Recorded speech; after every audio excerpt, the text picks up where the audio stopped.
Així ha despertat aquest matí el màstil on ahir s'hi havia col·locat l'estelada.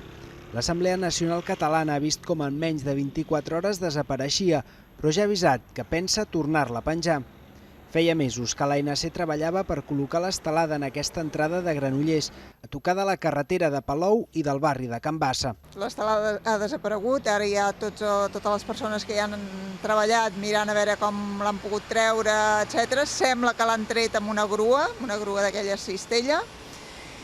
Farem una denúncia als Mossos d'Esquadra perquè això és un terreny privat i per tant entrar amb una grua en un terreny privat per treure una estelada no crec que sigui gaire de llei.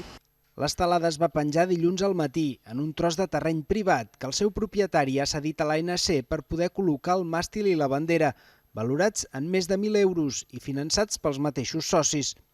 A més, l'entitat ja havia demanat tots els permisos a l'Ajuntament per poder dur a terme l'acció. Ens vam entrevistar amb el senyor Mayoral i la senyora Alba Bernusell. Ens van dir que no hi havia cap problema, que poséssim l'estelada, que demanéssim el permís, que no hi havia cap problema per donar-nos-el. I així vam actuar, hem estat demanant els permisos, hem estat fent un projecte amb un enginyer,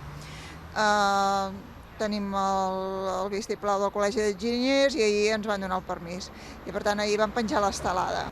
L'ANC diu que un cop reposada col·locaran impediments per evitar els robatoris, a més de mesures per identificar els autors.